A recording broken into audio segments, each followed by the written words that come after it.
No Jumper, coolest podcast in the world. And today I'm having to sit down with a man who already had an appearance on this podcast, Prof. Yeah, what's up, man? You had a dope sit down with Sharp that I listened to yesterday while I was running around in traffic. Yeah, he got me drunk. He did. By the end of the pod, it was kind of like obvious. I thought that was kind of wild. Yeah, when I was taking those pictures at the end, I was like, man, this is up. Yeah. Yeah, Sharp is one of those guys who likes to kind of draw you into his little world of getting inebriated. He did an interview before.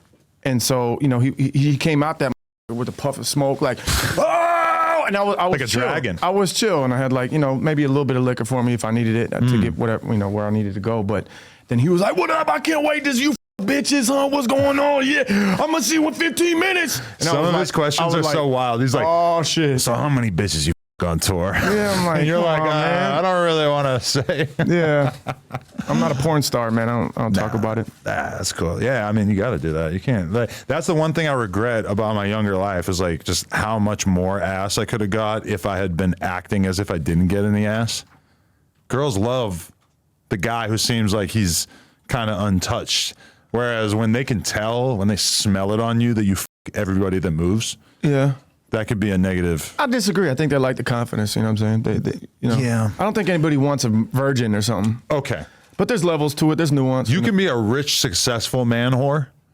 I think when you're a bum, it's kind of a turn off. Yeah. If they know that you're like willing to put your in anybody who moves. Now, granted, like if your rap sheet is a bunch of yourself real to a bum. I'm saying, well, I'm thinking about my younger days when I was just like the guy with like $100 to his name at the bar. Yeah. You know, it's like a little bit harder to present as a person of value when you're blatantly down to go home with the 400-pound chick in the corner. Yeah. That's just me. But Prof, I'm very intrigued by you. I've been listening to the music. You're a talented dude. What is your status right now? You're on the road? I mean, yeah, I'm in LA now. I ain't at home, but I'm not in like I don't got a show tomorrow or whatever. I'm between legs. Oh, nice. I'm always in between legs. Like I'm always on the road. Right. You know what I'm saying? I've been on the road for 15 years. You know what I'm saying? So it's besides the nice little break of COVID and shit, which I actually like enjoyed. Yes. It was the shit. I loved to wear the masks so no one could know who I was in public. That was a good time. With my family and shit. You can still do that with the shiesty. Yeah, no, we do that in Minnesota. Minnesota, we've been doing shiesties for way before any of y'all. It's cold up there. We've been covering up our face in the wintertime, but summertime, it's kind of like, you know, whatever. So people just recognize me. And you know something interesting is that I was listening to a podcast the other day, and they were talking about how during times of crisis, like the exact times that are supposed to be like the most dangerous, like during war and shit like that, when they poll people after the fact, people speak fondly about like the times during their life in which their city was, under bombardment in a war. That happened to me. People miss that shit. And when I hear that, I'm thinking, well, I haven't really been through that many like gigantic generational traumas or whatever. But when you think about the pandemic, I look back on that very fondly. That was a time in which everything felt super real, and it felt like everybody was able to kind of like pause and really like objectively look at their life and get a little bit of a perspective as the world slowed down. And granted, it's not as extreme as having, bombs showering the city that you live in, but it's pretty shocking to me that people do. They kind of romanticize those times and they look back on it fondly when everybody has to come together. It's a strange take, but it makes sense when you say come together. Like my city, Minneapolis. Oh yeah. I was right in the middle of that shit. And that was at the same time as COVID. You know what I'm saying? I got canceled that summer. It all happened within 2-3 months, and that was some fucked up times. But I remember all my blood brothers, sisters coming together, like helping each other, helping me through that time, helping the community. One morning, I lived right there. I don't know, 50, 75 feet from the corner. You could see the 3rd precinct. That the one that they burned ran down. The down. We ran them out of town. And that morning, Wonka didn't holler at me or nothing. And I just saw him on the streets, like sweeping up shit, picking things up, helping people, and just people just coming together, helping out. Like it was so those moments, like me, they're very powerful, very important moments. But has your perspective on 2020 changed at all? Because there's like a new meme format that I've kind of seen going around that I think kind of draws attention to how different a lot of people started acting during that time period. And like one tweet that I saw recently going crazy was like, is a video of a shitload of white people in like a park, and they're all like bowed down, and they're all saying, "I can't breathe," or whatever. And like it does, and the caption was like, "Holy shit, 2020 was a wild time to be alive," or something like that. And remember all those senators and like African dashikis that's and what, shit? Nancy Pelosi. That's what I was thinking about mentioning too. Yeah. Oh, damn. I mean, you know, as far as white people bowing down and saying that shit, at least their intentions were good. You know, they say the road to hell is paved with good intentions. I don't believe that. I stick with people who intend good, and if you make a mistake, that's fine with me. As long as your intentions are good, like that's good enough for me. You know, it just feels like that stood out as such a profound racial reckoning in America that was immediately met with a counter reaction from the right, and really I feel like it drove a lot of people into the arms of the right. I think in a lot of ways, I think when you look at how popular Trump seems right now and how plausible Trump being president seems, yes, it's going to happen. A lot of that seems like a reaction to what a lot of people view now as kind of like overt, cringy, the woke, virtue signaling. Canceled way too many people out here. Yeah, it wasn't like a conversation that was as mainstream until that time period. And granted, a lot of people still look at it as like an important time, and I think important things probably came from it. But it feels like the amount of energy behind the right now is probably a counter reaction to that. Absolutely. And when you talk about people like taking things, they see an opportunity, a wide open door, and running with it. You know what I'm saying? If it was like at the time, where like if believe women, you know, any woman, like there was some, if maybe a schizophrenic who or whatever, it was like, you know, like hates Prof or something like this was on the internet that I was running around raping people.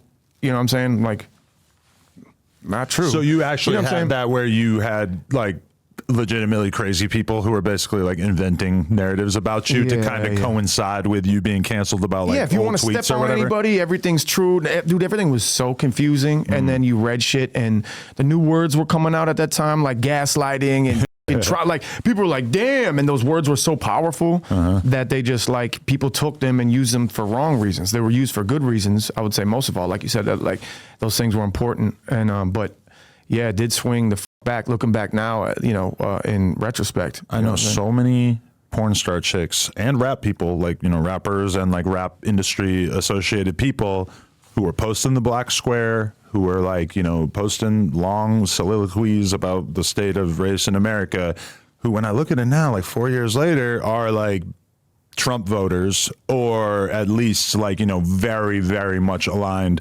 with the right. And that is kind of odd to me. It makes me wonder how sincere they were in the first place, or did that time period kind of like, as much as they were signaling that they were on one side, did it kind of like push them in a different direction as time went by? I'm not sure. I think with the left, the biggest problem is with the woke. Like that's a great idea. Let's wake up, let's get woke, whatever. But like, as far as like the litmus test, are you woke enough for this? Are you the virtual signaling? You know what I'm saying? It's like, and they're just eating their own. You know what I'm saying? If you're not way over here and we're still, you know, you can't come to any common ground, they're just going to eat their own. You know, everybody getting canceled in Minneapolis was super woke. You know what I'm saying? And super fucking left wing. All those rappers and shit in 2020, like it was a wild year. And they probably would all vote for the same shit. They have all the same legislation, or they would believe in the same shit, but they were just eating each other. You know what I'm saying? There was no forgiveness. And there was no common ground. They're trying to, you know, look someone in the face. That's the difference between the right and the left. Is the right is a big tent party and the left is a small tent party, where basically, like, imagine if I decided to go full Politico right now, like decided I wanted to hitch my wagon to one of these parties. If I decided I wanted to be a hardcore Trump guy, everything will be forgiven. All my Joe Biden support, every liberal thing I ever said. Come on in here. Exactly. Hey, you can literally be a Nazi. Let's go. You're a Nazi? Come on in. We got you. We're going to kind of ignore the edgier shit that you say, but they're pretty much down to take anybody in. Whereas on the left, it feels like your smallest transgression is going to be basically used as a way to get you out of here. Yeah, that's great to take people in. Welcoming, like it feels good. You know what I'm saying? Yeah. And I'm just happy to speak politics in the first 10 minutes, like right off the bat with you, you know? I'm not mad at it.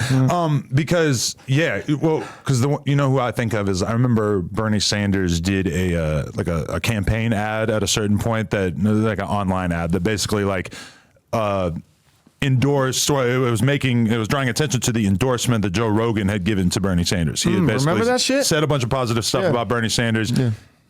Immediately met with such extreme rejection. I don't think that Bernie Sanders like formally disavowed Joe Rogan, but like when you look at that should have been a moment in which the left said, "Oh, hey, we're going to do whatever to be on good terms with all these Joe Rogan fans." Oh, one of the most powerful voices in our community in the world is in support of one of our guys. Nah, we should use this. Yeah, no. They said, "Nah, fuck it. He's racist. We don't like him." And that's just like that. You got to look at that. Perfect. That's you the got to problem, be perfect. Man. Yeah. And the Rogan vote could swing the election. Let's be real.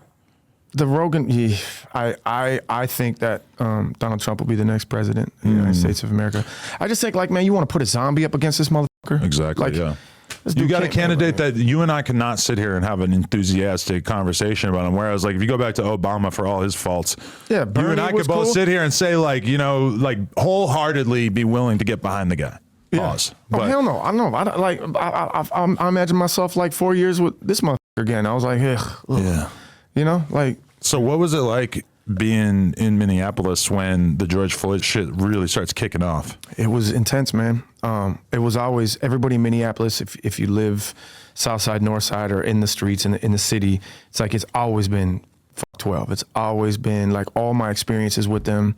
Because they just are worse than in a lot of other horrible. Yes, cities? They're worse than a lot of other cities. Well, maybe, I don't know. Right. You know what I'm saying? It's the one you're most intimately aware of. It was just in the paper. I just tweeted on my story or Instagram my story. It's in the paper. It's in the Star Tribune. The shit's coming out. We're looking back, and they're all being found guilty of putting things under the rug and horrible ways of discipline and shit like that. I mean, and me coming up, like, getting in trouble with them and them just, busting in people's houses and beating people's moms and shit. Really? Wow. It was, we always knew it. And so when it come around and we saw that shit about George Floyd, and it was like, man, that was, I was extremely close to all that shit. That Cup Foods and where George Floyd was killed, I think 8 months earlier, we were looking to buy our office right on that block, really? Just right over the wall of Cup Foods. The office where you run your Stop House. Yeah. Okay. Yeah, and that was where I was born and raised in Powderhorn and everything like that. So, and I lived really close to the 3rd precinct. So, man, there was no sleep. I was exhausted, man. It was. Did it feel like Minneapolis was already kind of a powder keg, and that situation just pushed it over the top? Like there was already a lot of that energy in the air that people were pissed off? Because in retrospect, it does stand out, and I wasn't super cognizant of it at the time that like, oh, a lot of this is the fact that people are stuck at home and don't have jobs and shit, which normally is the thing that stops you from everything marching. Came together in a weird combination, man. It was. I don't think it might not ever happen again like that, but. The police union leader was a fucking scumbag, racist, like neo-Nazi motherfucker. And really? He's running the union tight as hell. Like no one, Derek Chauvin like got away with crazy shit. That wasn't his first shit. Prior, you know what I mean? Like, oh my God, his priors were crazy. Those are coming up now in lawsuits and everything. Really? Like, yeah, nah. Like everyone knows if you're in the city, like, nah, no one was like, this is cool, this is fair. So when it happened, it was a wrap.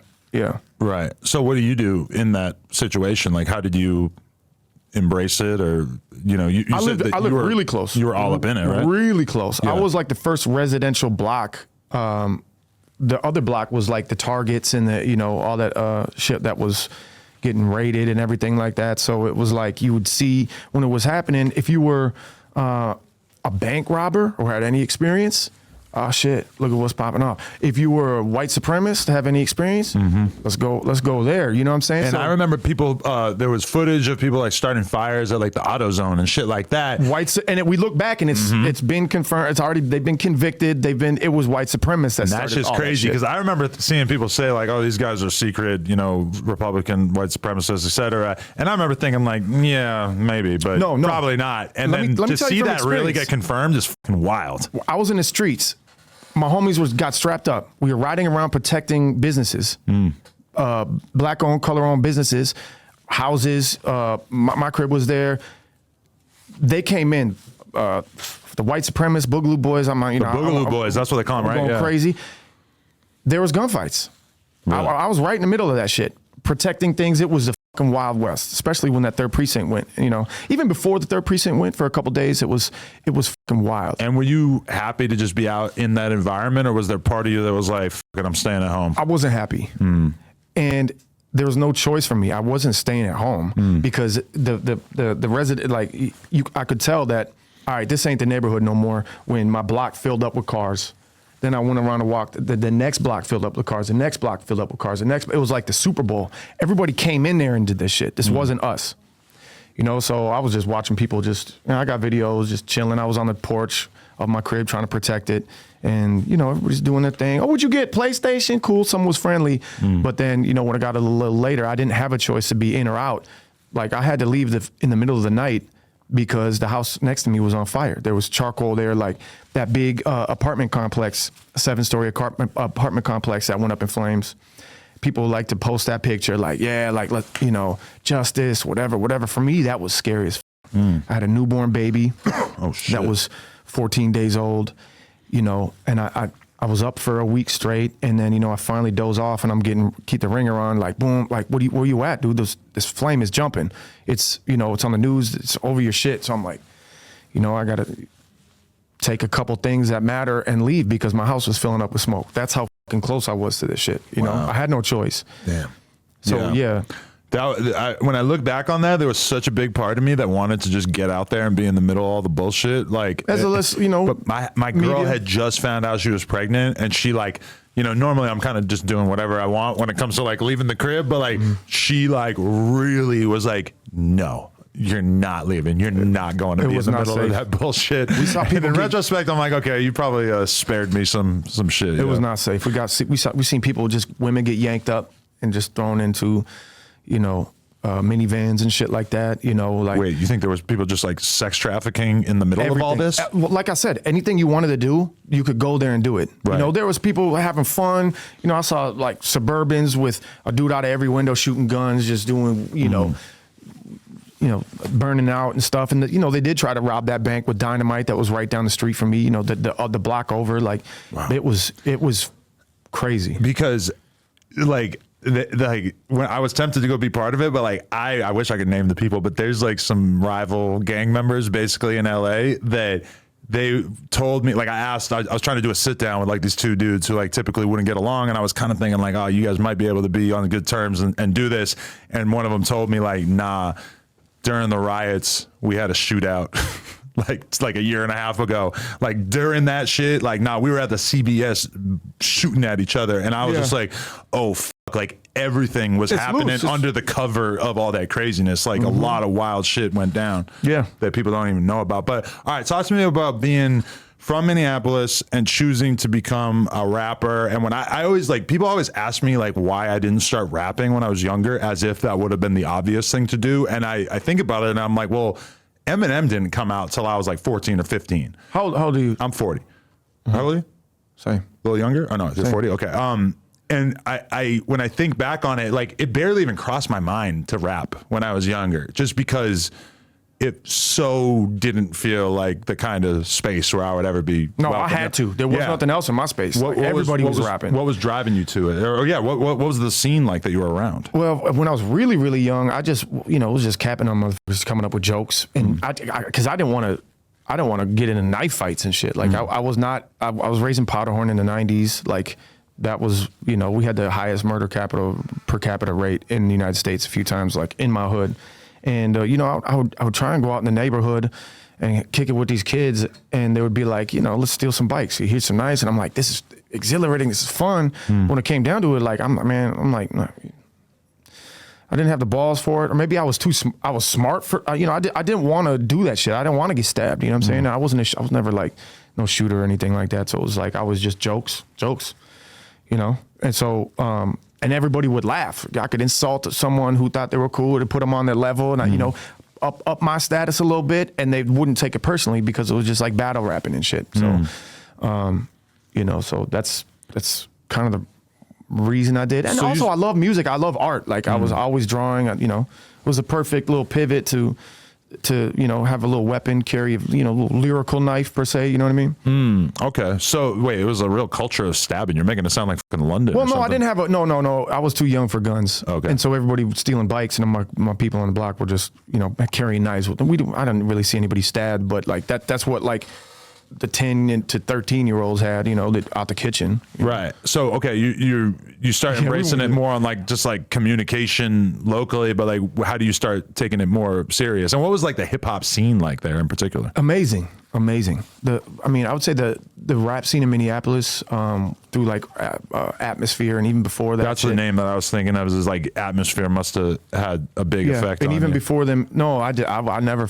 Wasn't your thing? No, I never with that music. I was always listening to like music from Atlanta. Okay. Like the first record I memorized was Goody Mob, Soul Food. Like that was my shit. I loved Outkast and shit like that. You know, there was a big backpack rapper scene in Minneapolis that I never felt like I was a part of. The Atmosphere was like the backpack rap of the emo rap, like late 90s, early 2000s. Like if you were talking about being into like underground rap and like, you know, sort of nerdy white boy type rap or whatever, like that was kind of like one of the main names that people would go towards. I only really became familiar with them from BMX videos and skate videos at the time that they'd be using a lot of that shit. Yeah.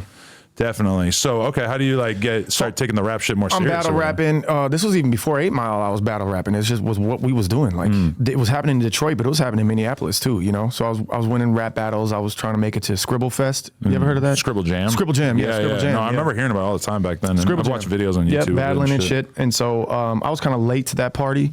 And I think I made it to regionals or something. The very last year it was going down. Didn't make it to the national or whatever. But it was cool, man. We were getting drunk face to face with everybody. There was, you know, I mean, MySpace was kind of popping off at the starting, you know. But we were in the streets like getting drunk and fighting each other and battle rapping, and it was a lot of fun.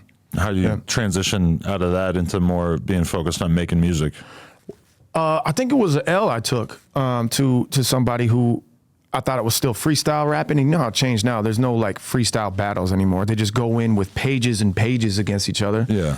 And I went up against like somebody. Opposition research. And you expect that. Because I heard somebody say, I was listening to a podcast, and they said that Pusha T ruined rap battles by basically doing the sun reveal on Drake. And I was like, on a mainstream level for sure, but like that type of shit had been simmering in the battle rap community. Like I think from jump, from back in the day, like the clip of the girl showing the dirty ass mattress and to the other girl. I don't know if you remember this from back in the day, but it was basically like, look how shitty your home environment is. And I always thought it was amazing because it's like there's nothing that they could have done to prove that was actually what that was in that photo. Doesn't matter. But it was like it doesn't matter. Won the crowd over, which is exactly the same as the Drake and Kendrick thing. Where all of the opposition research they did on each other is bullshit. If I get into beef, I would love it because that's my shit. I haven't been in it in a while. I've just been minding my own business and shit. First thing I'm gonna do is I'm gonna call the motherfucker a pedophile right from the jump. Yeah, that's the easiest insult, and it's the hardest one to get rid of. First off, let's start with this. You're a pedophile. And then I would probably just rhyme that, with, you know, the whole way. Yeah, certified lover boy.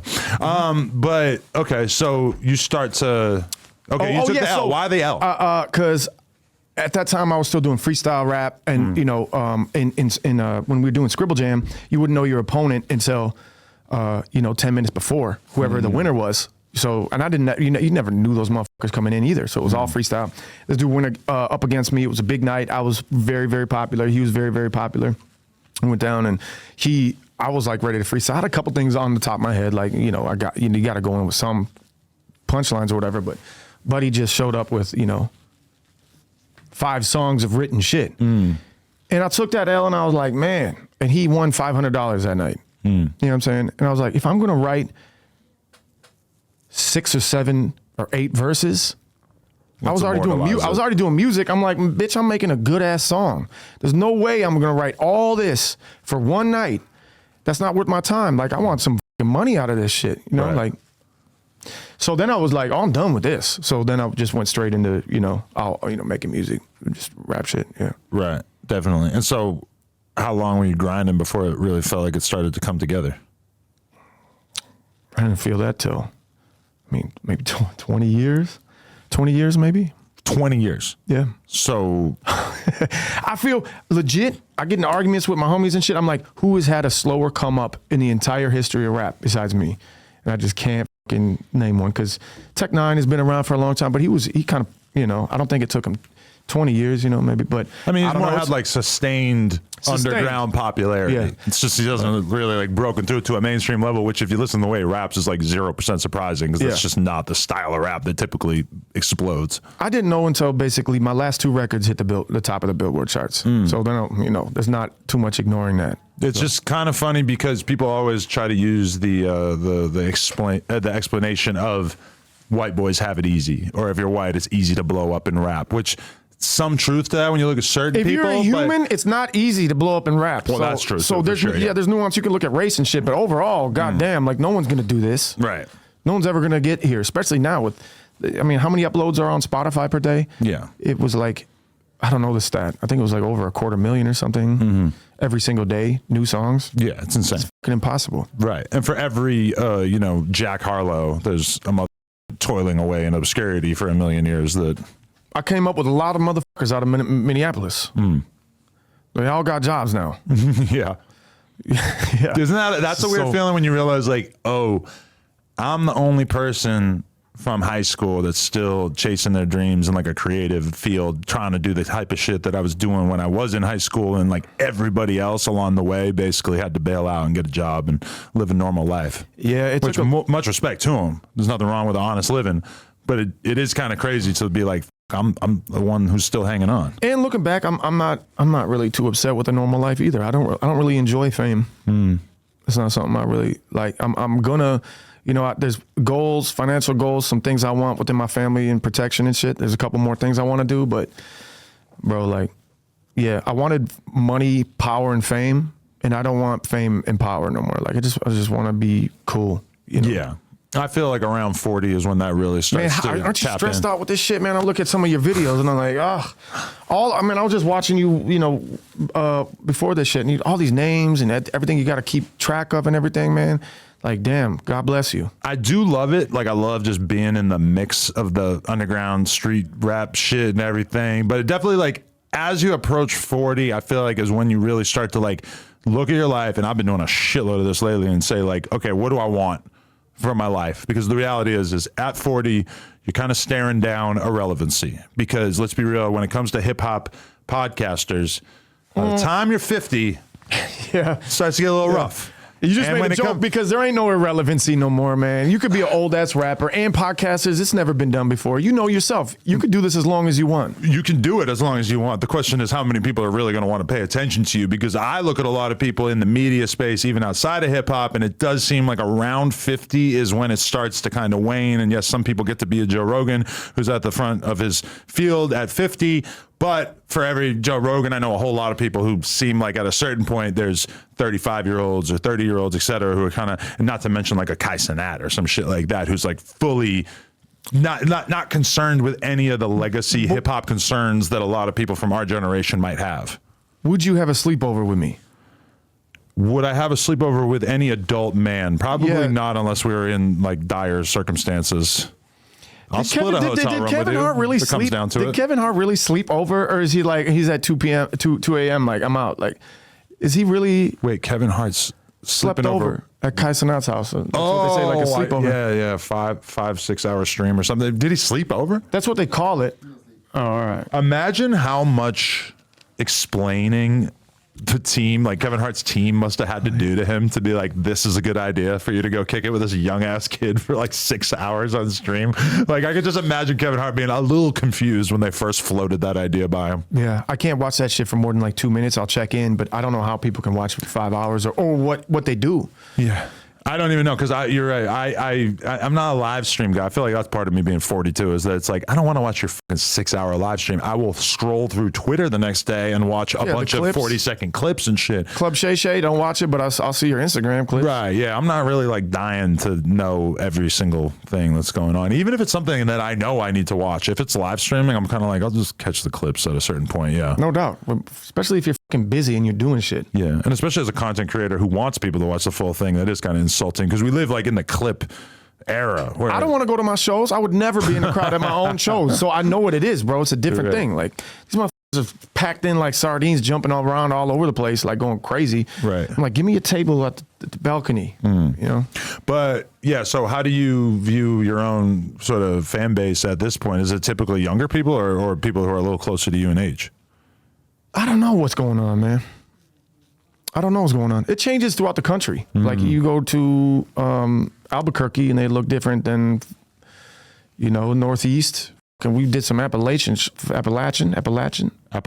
Yeah. I'm like, there's some people missing teeth over there. Oh yeah, you gotta see the Willikers. Yeah, just seen that shit. You did? Oh yeah, yeah. Yeah. That's the best that the Appalachian Mountains have to offer. But then there's some fly ass motherfuckers too out in like Raleigh, and we just did an East Coast tour, and you know, it's different in Florida than whatever, you know. But I don't have the high school game on lock for sure. You know, I would love to get younger, and I honestly see their parents or uncles and aunts putting on, you know, their younger siblings or family members into my shit. So, you know, I don't know. Because when I look at the rap game, it feels like there will always be a place for the like extreme lyricists. Like that's kind of like a sustained fan base that isn't. I don't think I'm an extreme lyricist. You don't put yourself in that category. I feel like no.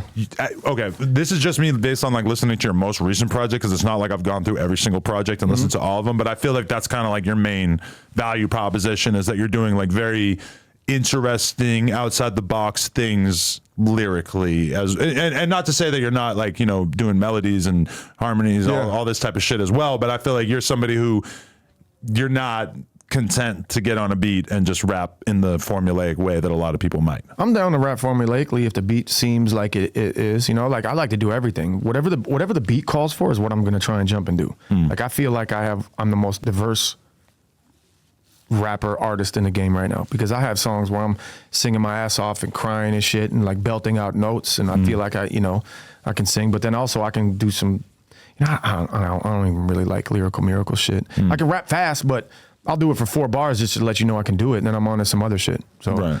But I don't think I'm an extreme lyricist. Okay. I mean, Jid is better than me. You know, there's some real lyricists out there. Like, if it calls for it, I'll sit down. It's just hard to do that. It takes a long ass time. I'm more of a vibe dude, you know. But if it calls for it, I'll do that. You know, I'll write some fast raps. When you get in the booth, do you have a verse ready, or is it more of a punch-in type thing at this point? My last 2 records, I'm recording all by myself. I'll make my beats. I'm just leave me the fuck alone. I'm in here, boom, boom, and then I'll record sort of like Young Thug, like Jeffrey, like sitting there engineering your shit. Yeah. I'll just force creativity. Here's the take.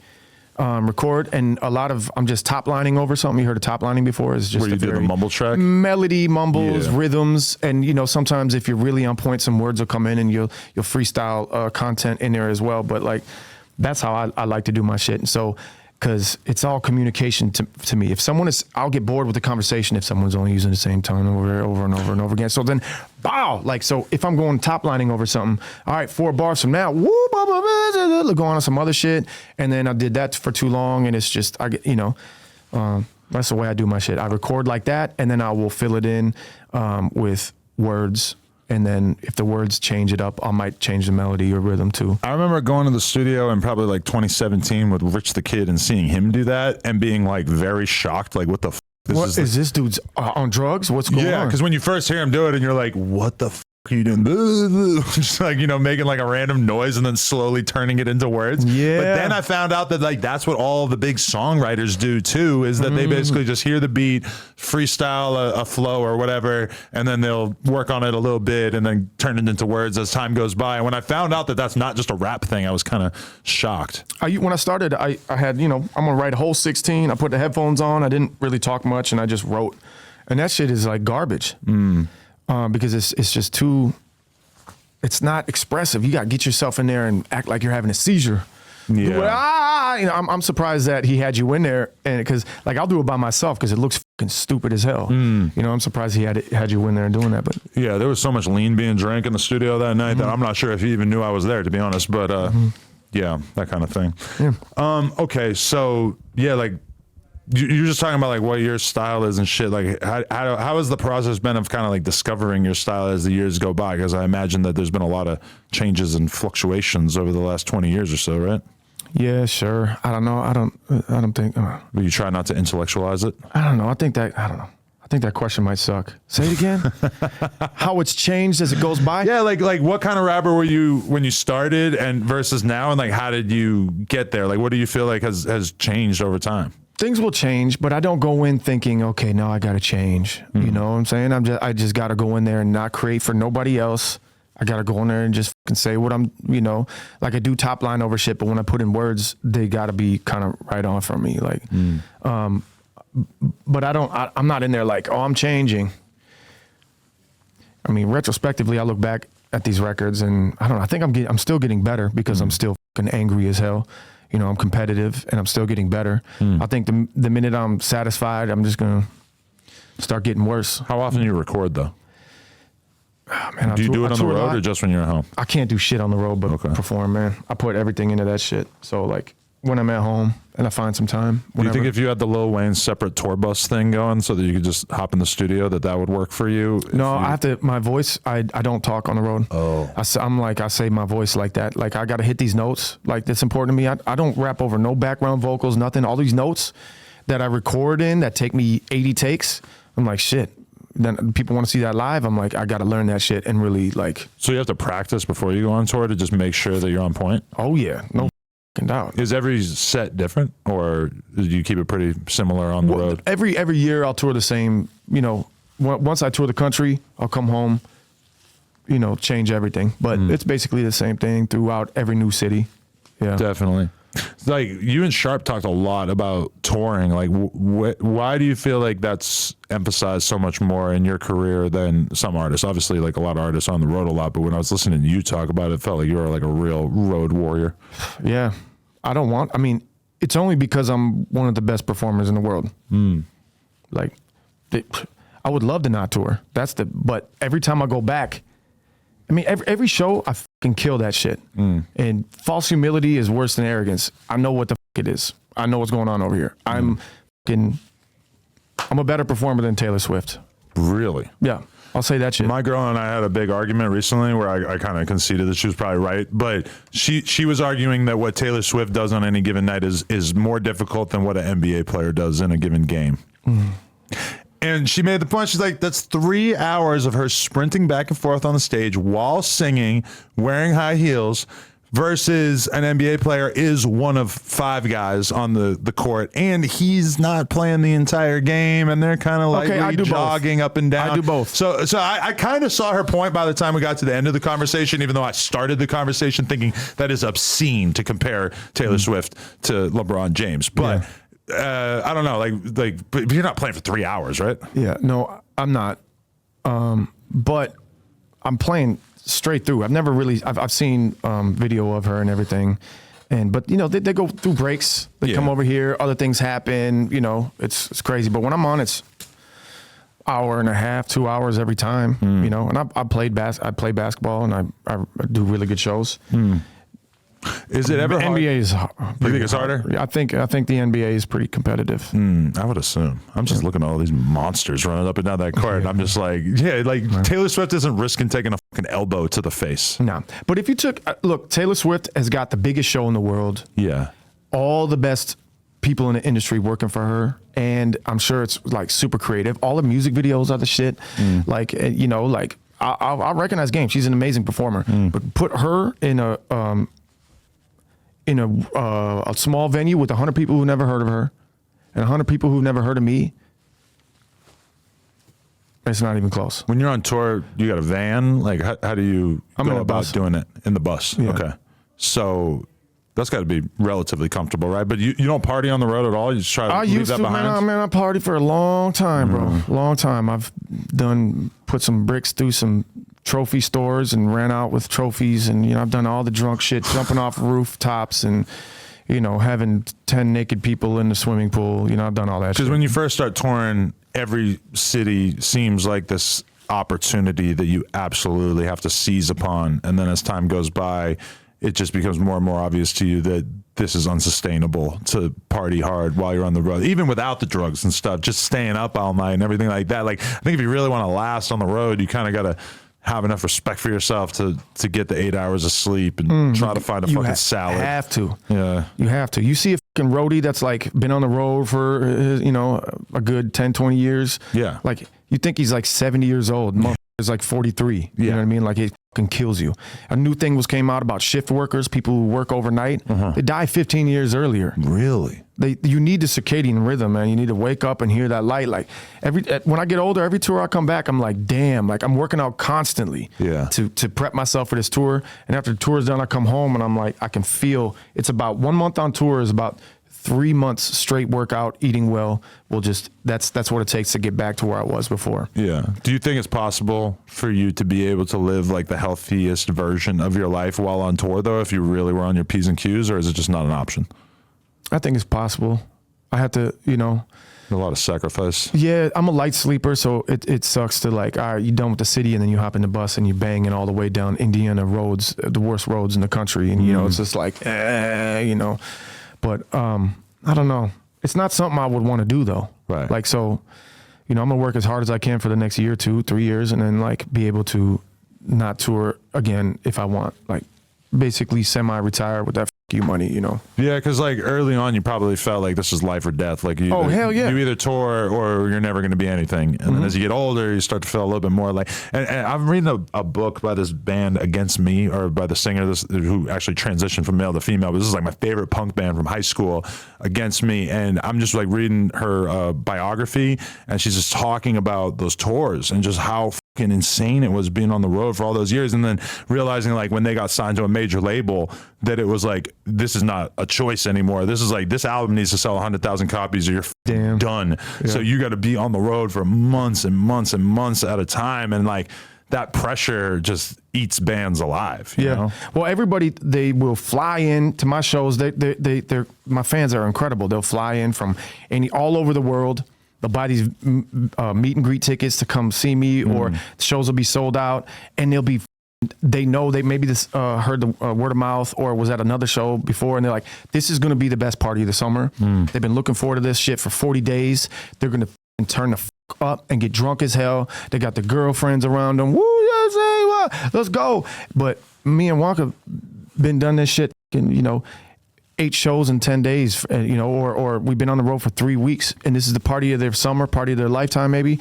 We've been doing this, you know what I'm saying? So to get up for, we don't try and get too high, not too low, and just try and keep our head down, and like, but when it comes showtime, like yeah, we lock in, like, it's like the most important thing. It's very stressful to try and get to that level every single night.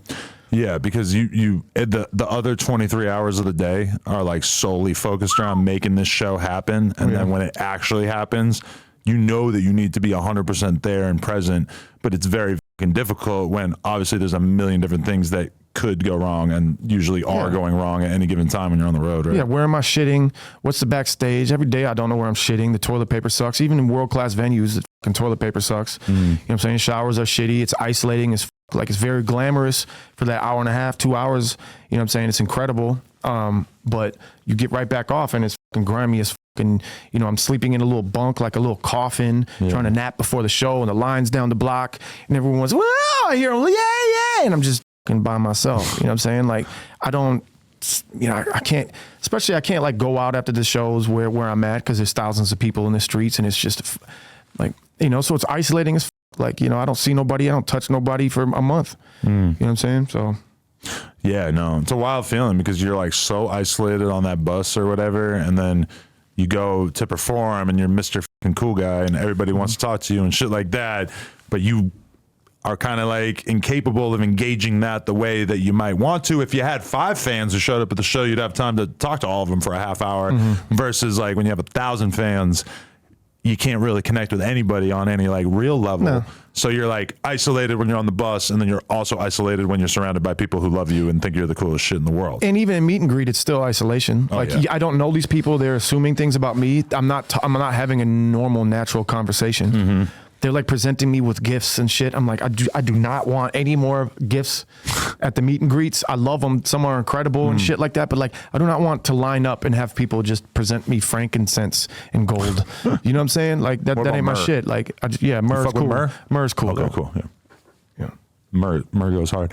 No, yeah, like I've been in that position many times where like you agree to, like with us, like it's not really comparable because we'll do like a live podcast and like I'll always say, yeah, let's do the meet and greet. But then when I'm actually in that environment, especially when you're just on stage for 2 hours, like talking and shit nonstop, and then you got to hang out for another couple hours, just shaking hands and just taking pictures with everybody. And it's dope as because I appreciate all those people so much. There's some incredible moments that happen in meet and greet. Like it, oh yeah, for me, you know, it's definitely. You ever get propositioned in that environment? Yes. I sucked Tommy Lee's dick, you know, the last tour.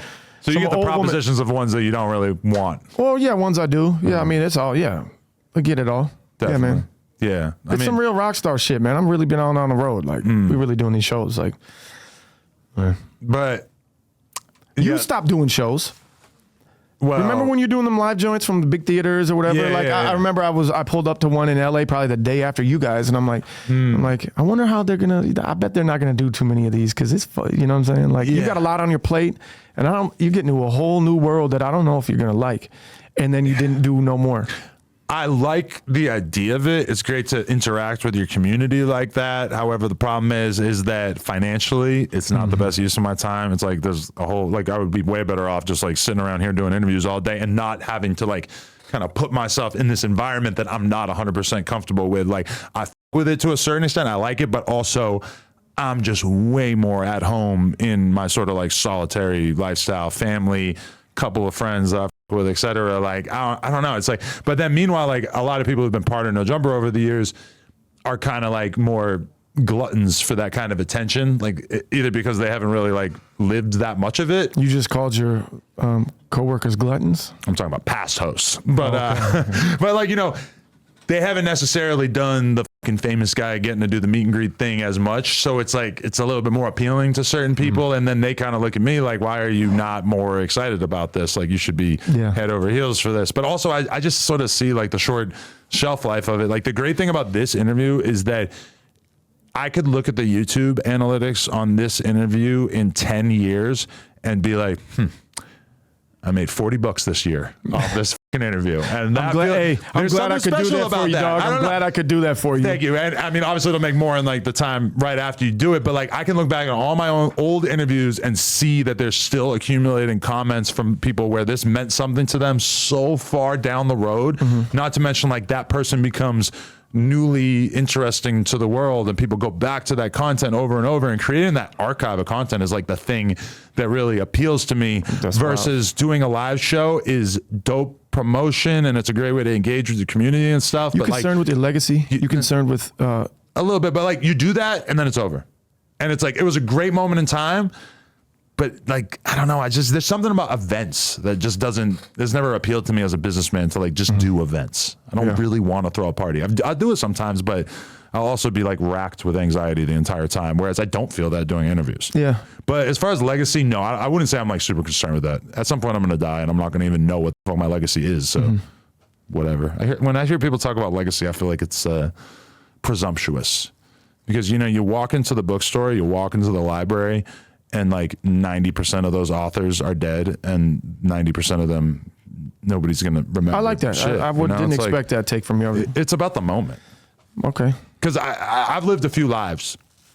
The BMX shit, I was like the BMX commentator, personality, YouTuber, et cetera, for like Dave Miro for like 10 years. Backside 180 tail. Okay, but that's a pro rider. I'm talking about like a media personality. Like I was the DJ Academics of BMX for 10 years. And already, like, I still will watch BMX podcasts and stuff. And how often do they talk about me? Not that much. I was, like, sucking the air out of the room for 10 years because I was the only person, like, really making noise in terms of just talking shit and being that loud personality. And it's like, people move on. And it's like, I'm not even dead yet. And I already, like, recognize that, like, my prior work or my prior contribution, it matters. Like I still see people who like remember that shit fondly all the time. No Jumper fans come up to me and say like, bro, I've been following you since the BMX days. And that means something to me. But I'm like, I just feel like it's kind of presumptuous to like be concerned about how you're going to be remembered. You know, the people can work that out once I'm gone. I like that. You know? Very zen of you, very stoic of you. What, so you concerned about the legacy? I feel like as a musician, you kind of got to be because the music's going to really survive in the long run. Usually. It's a little waning though, you know. I mean, This whole shit is completely unnatural and weird that with technology, how shit's gonna last forever. You know, up until this point, like most powerful leader ever died, and one generation later it's over. But this is some weird shit. Right. And you know, you gotta let go of your legacy. Like, so that's what I'm doing now. Yeah, I mean, I'm still gonna work hard as to get what I want, and you know, like, I'm a hustle, and the byproduct is probably gonna affect my legacy. Right. You know, but that's not the reason that I do it. So do you feel, because when I look at your project and I see you got like a Kevin Gates feature, like where does that come from? Is that you trying to like seize some sort of like mainstream attention, or is that just like sheer respect for his craft? Sheer respect. You know, I've always, and the thing is, but I've always loved mainstream music.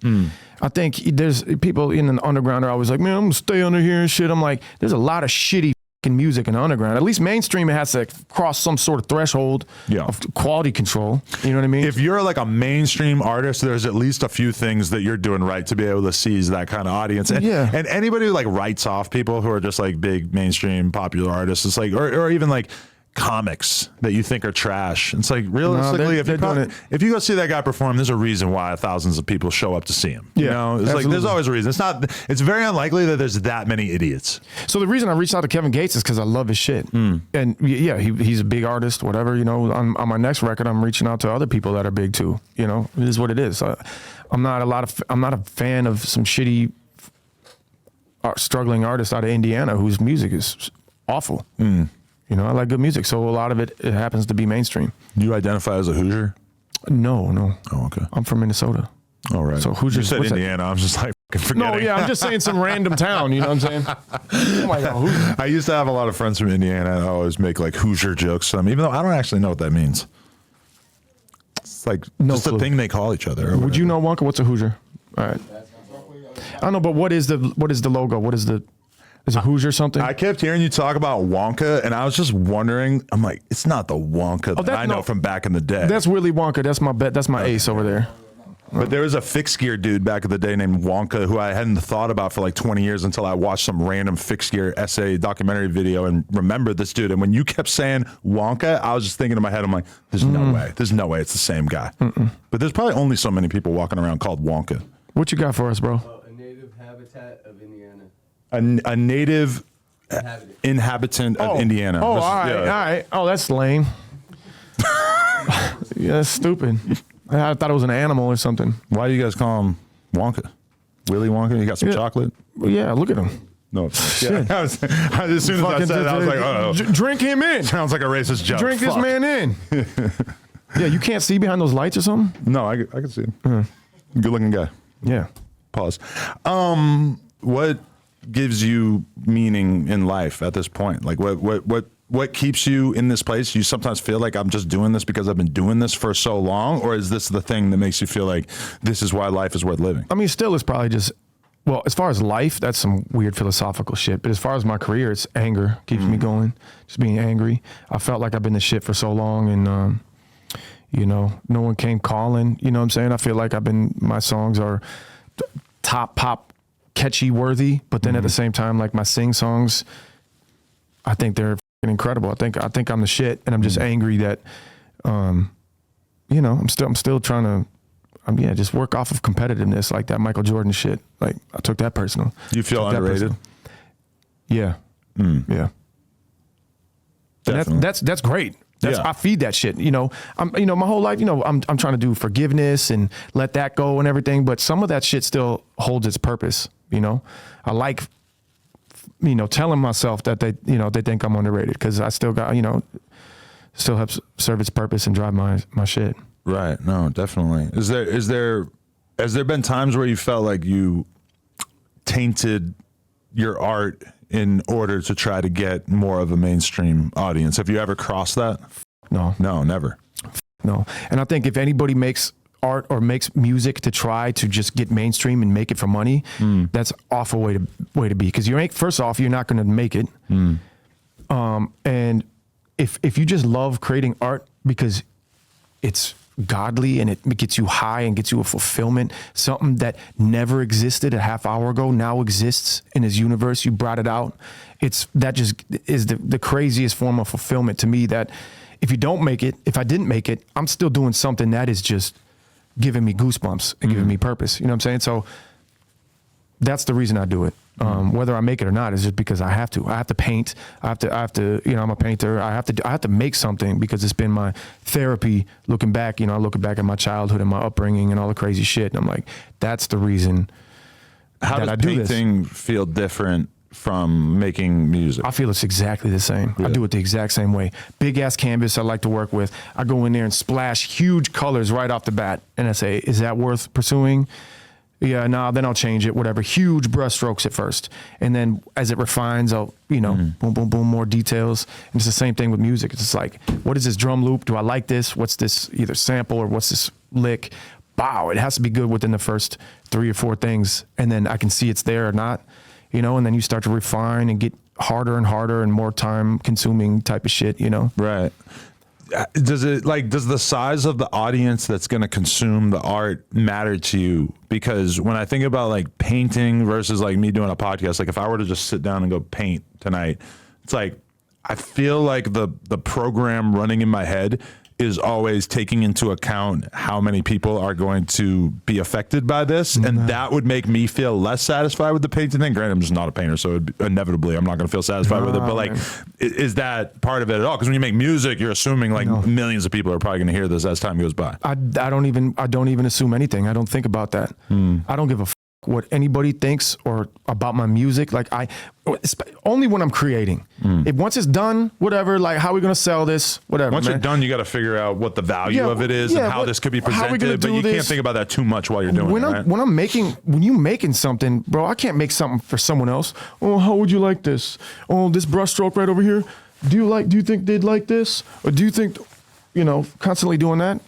No, I do not think about nobody when I'm painting or music or anything. It's only what I like. Are you listening to music while you're painting? Oh, yeah. What kind of shit usually? Jazz, Coltrane. Really? Duke Ellington, yeah. So you're not listening to hip hop, or you listen to anything that's like close to your genre? Is that sometimes, but it's mostly jazz. Really? I get off stage after a show and I'm taking a shower. I just jazz. Jazz just enables creativity better? No, I think it's mostly just putting me in a zone of a mood. And I think painting, jazz is good for my mood. Very interesting. Have you done like the tour support thing, or are you always the headliner? Oh yeah, I mean, done a lot of tour support thing, man.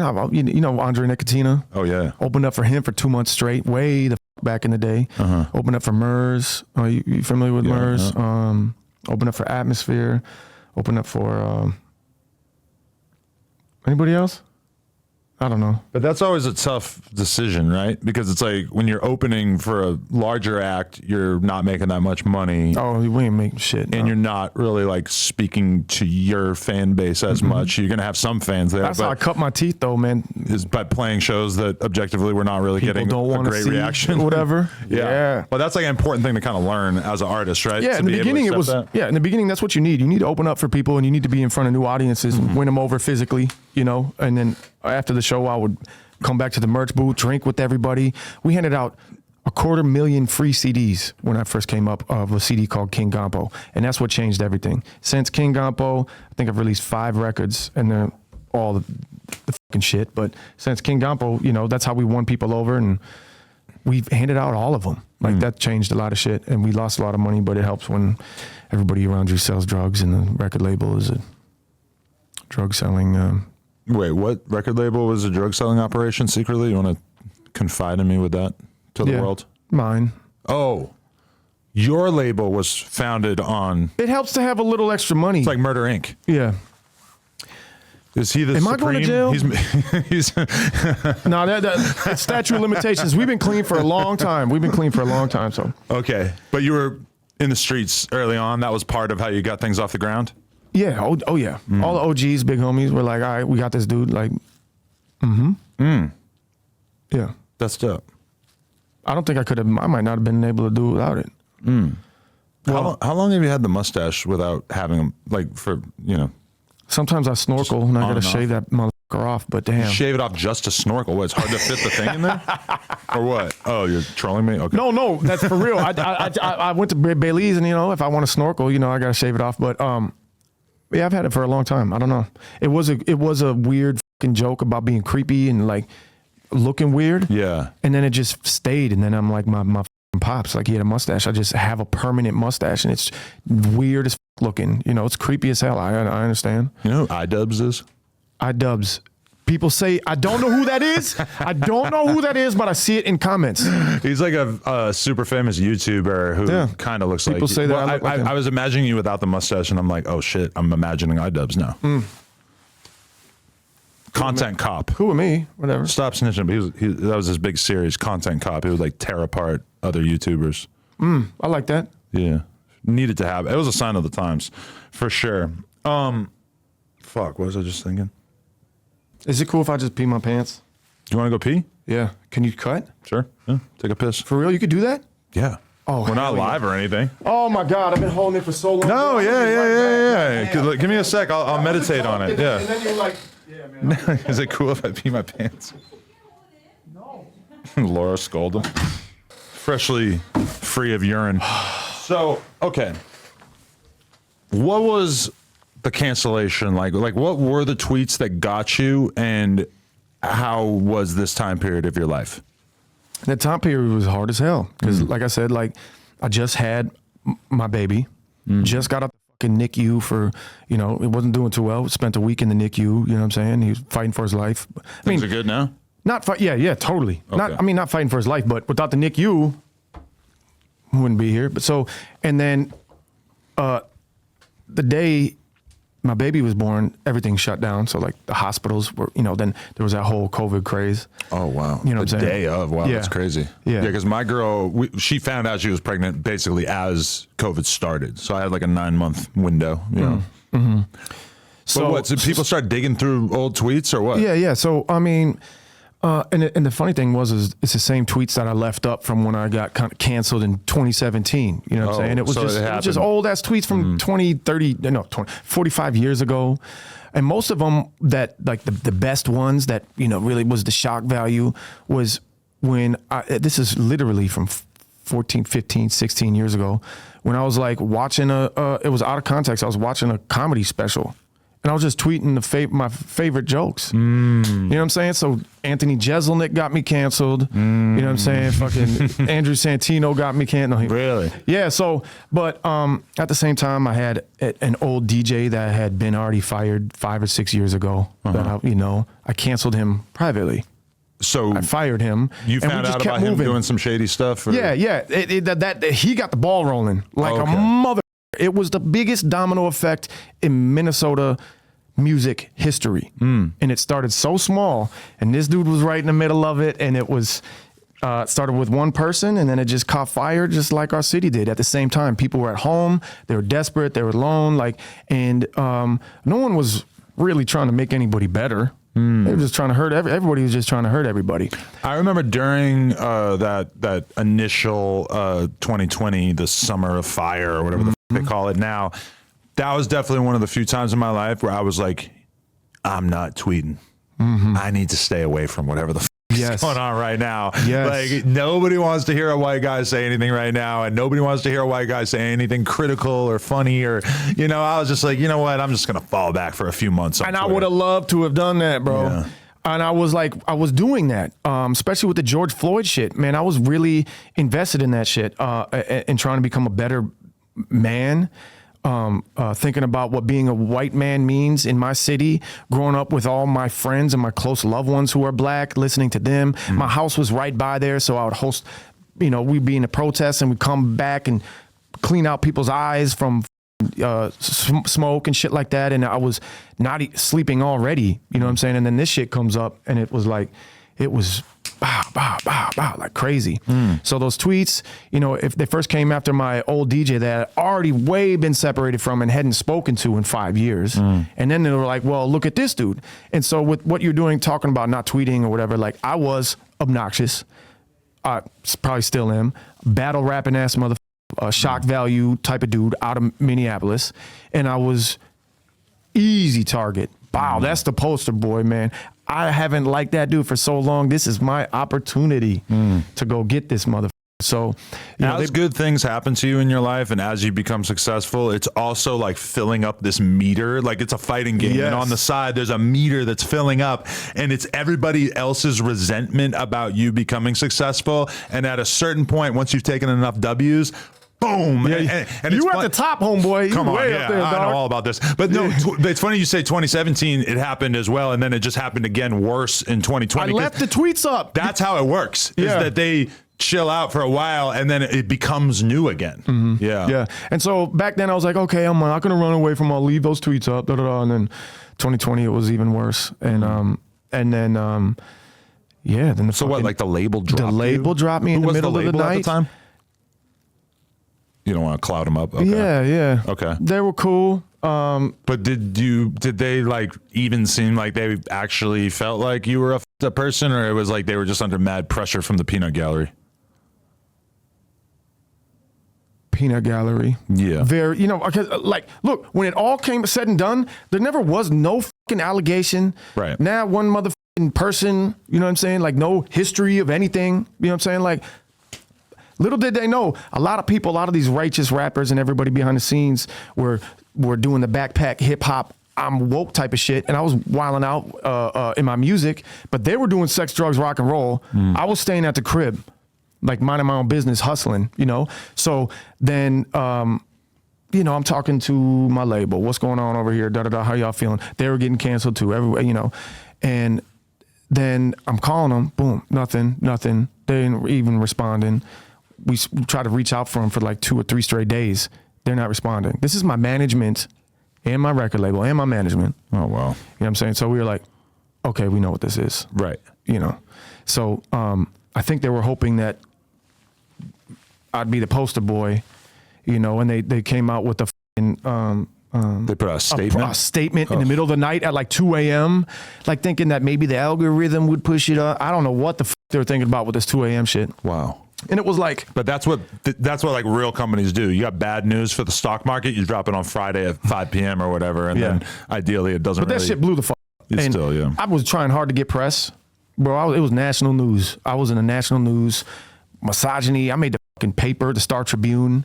You know what I'm saying? My aunts are calling, what's going on with you? To call my mama up, like what's it was crazy.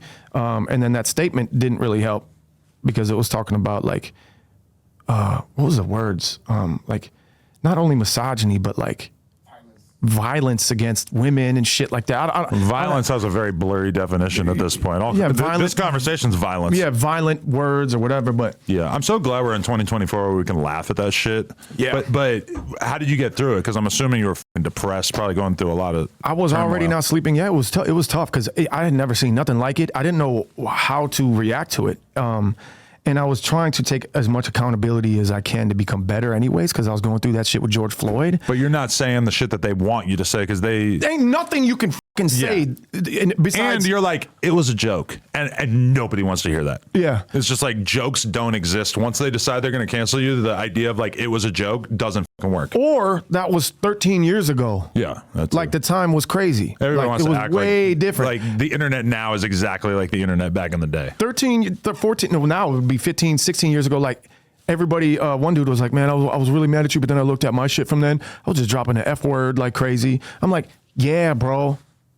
Yeah, glow. But the crazy thing was, it was probably the biggest roller coaster ride of my life was that delayed? They just laughed at my glow Yeah, they line. probably just Okay. laughed. Yeah. The is weird roller when you coaster hear ride that. from being canceled, and I didn't even know because it was after I couldn't tour anymore. The money was low. I was in the hood. There was, I didn't know if I could stay there anymore because how things were burning down. To 5 months after that, I was at the very top of the Billboard charts.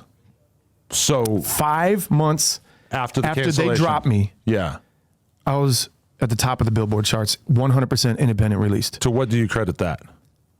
I think my fans. I think they deserve all the You fucking felt like credit. they largely wrote Oh, for you? bro, when that statement came out, my merch store went, wow, just fucking went crazy. Wow. We was just flipping anything we could make to sell. They were supporting like crazy. Really? A lot of people were like, read that shit and they were like, really? Like a lot of people saw through that shit. Do you like, think the label caught wind of that or felt that they're like, oh, maybe we fucked up, or you think that they were just all in on it at that point?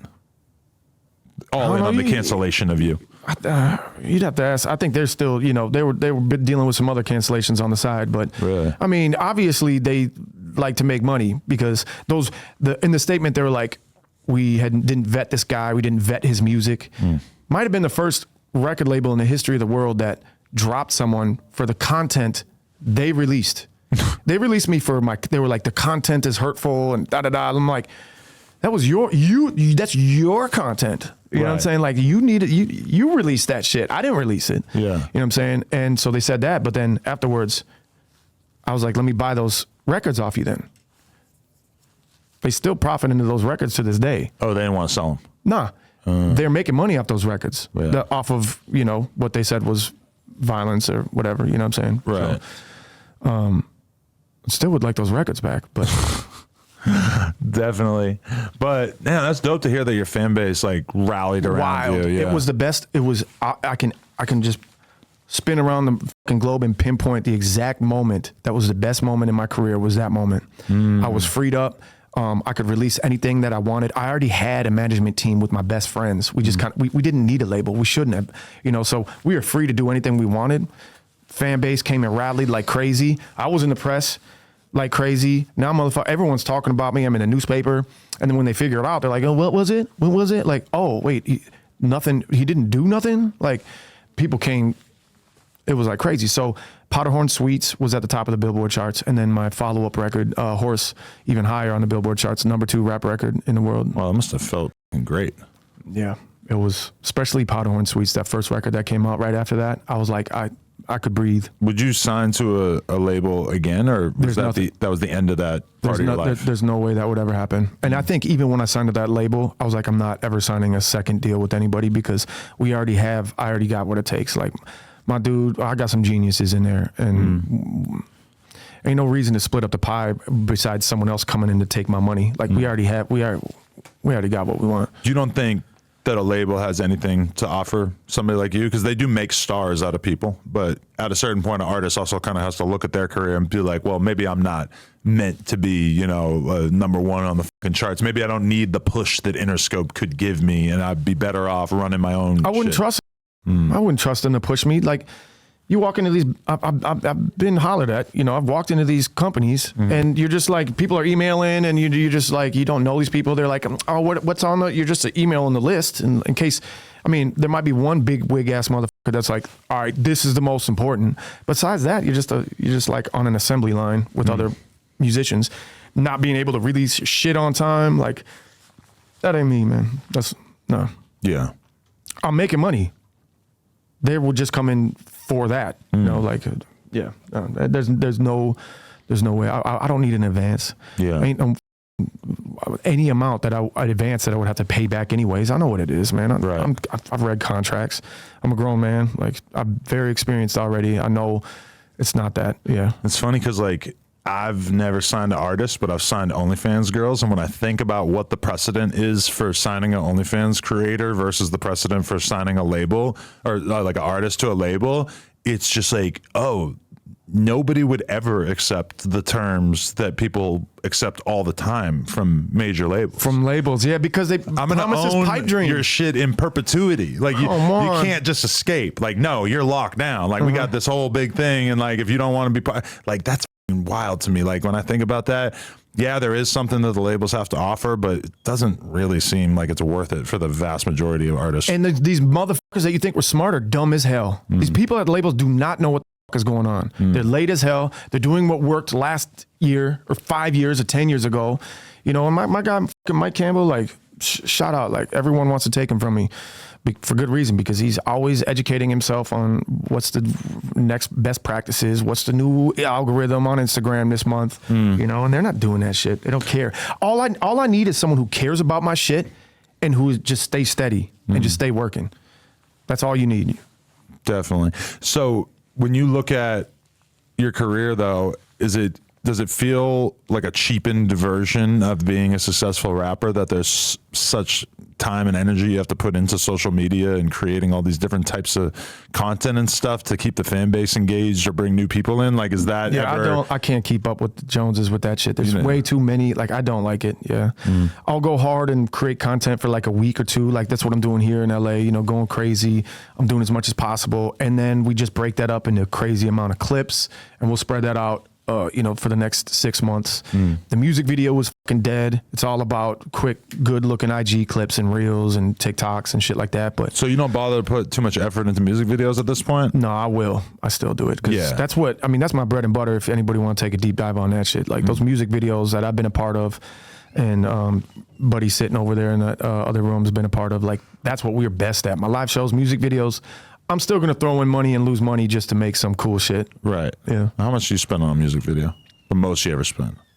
Man, we do this shit in Minnesota. This ain't no LA shit. This ain't no Hollywood shit. You know, we get people who work well and hard, and we make it, we put a lot of, spread the butter thin on, you know, everybody works hard. So I'd say, I think the Redman video was maybe the most expensive. We fucking rented a gas station on a Saturday.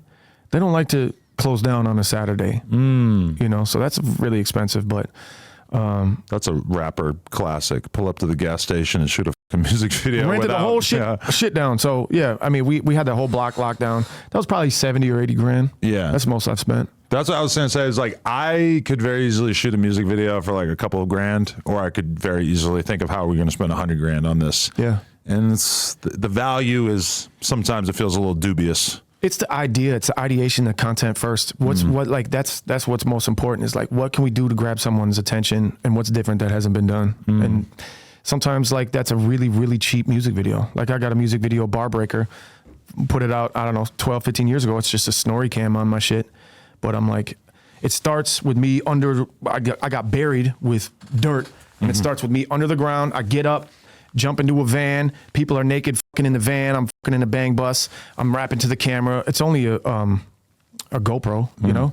And then we take a right and we go over a bridge, and I jump off a bridge into water, and it's just the craziest shit. And it was like a $1,000 video. You know what I'm saying? It's lit. That's fire. What do you think of Redman? Did it live up to the hype? Yeah. That dude is one of my favorite superstars ever. I don't even, he didn't even want to be called a superstar, you know? We got him a trailer. We're like, what's up, man? He's a trailer. He was like, oh, damn. He was like, I was just going to change behind this bush. It was like, I'm cool with that. He kicked it all weekend, man. Yeah, he still texts me just like, how's a fan, man? What's up? How you doing? Like, he is so low key. You know, there's some real G's. I had him on the podcast in probably 2017, 2018, and he was so sick. Although, I'm not going to lie, it hurt me in my heart a little bit to just see the fans kind of not care as much as I cared. Because, you know, to me, Redman is just gigantic. And it's like, I think part of the problem was that the interview, there's like an EDM producer whose name I'm forgetting right now that he's done a lot of work with. Oh, and, you remember his name? Yeah, his name? I know what you're talking about. Oh, fuck. Yeah. I gotta find it. I'm not gonna disrespect him like this. Redman. We were just talking about this. Jumper. What's that motherfucker's name? I still follow him. JCO. That's right. Okay, yeah. He's done a lot of stuff with him over the years, and I don't know, maybe that played into it a little bit too. Is that maybe I feel like but I had the same problem. I did like a Ghostface Killer interview. I think it's probably the best Ghostface Killer interview out there. To me, Ghostface is the man. And yeah, it did okay. The thing about Doc though is like, he'll do anything. If he likes it and he'll get his attention, like he'll just like, he's not about clout or how am I gonna make the most money. Like he chases butterflies. Oh, what's this? This is pretty over here. This is beautiful. And he'll do things for people just because he's interested, and he's not going to make any money off of it. You know, he skydives. He just follows. Like he probably has. I bet he's a really happy dude. You know, he just follows what he's interested in. So, definitely, I appreciate him for that. No, for sure. Okay, so where do you feel like you're at now? Like, what's the future look like? How much longer do you think you could live this lifestyle, and is it going to like convert into some other type of output at a certain point? Yeah, I think now, man, I'm locked and loaded, man. We got. I'm sitting on content and music that is the best. The features are the best. I'm ready for my Macklemore moment. Oh my God. How long was Macklemore putting shit out before he had that moment? Because that is kind of like, oh shit, that could happen. That could happen to anybody. Because he was around for a long time. I mean, right? Run the Jewels was around for a minute. They popped off late. You know, it doesn't. I don't think it matters. But that's a different come up because that's like them grinding and slowly building themselves up to this level. Whereas I feel like the Macklemore thing was just like one song, boom, you are out. Macklemore went with like stratosphere shit. Yeah. You know, Run the Jewels didn't get all the way up there, but I feel like the Run the Jewels shit was pretty fast. Yeah, I guess I've just been observing it kind of casually for so long that it felt like a slow bubble up. But I guess if you were already a Macklemore fan, you probably saw the fucking slow grind as well. Yeah. So no, I'm hyped, man. I got good features. Like the songs are crazy, and like we just pay attention to the next year and a half, and we'll see what's up.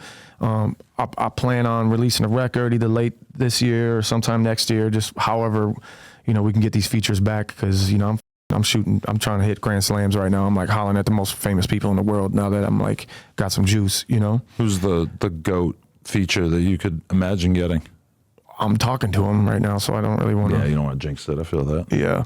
But yeah, so like, and I've worked hard as for 20 years. I've toured hard as hell for 15. And so I want to release, you know, I'll finish this year. I got a tour on the West Coast that I don't even think I've announced yet. I don't know. When is this coming out? Probably next week. Who knows? Might not be announced yet, but whatever. And I got a tour with Yellow Wolf. I'm doing a couple shows. Those are all sold out anyways too. So anyways, I'm touring that, but then I want to release this record and I want to tour this record hard as hell. I'm going to hit the Billboard charts again, bitch. We're going to sold out shows all over the fucking country. And then I'm going to shave my mustache and grow my hair out. Really? Move into the fucking woods. Oh, I forgot to say this earlier. Yeah, like I remember a moment in 2016 where I grew my mustache out. Like I shaved my face and left the mustache.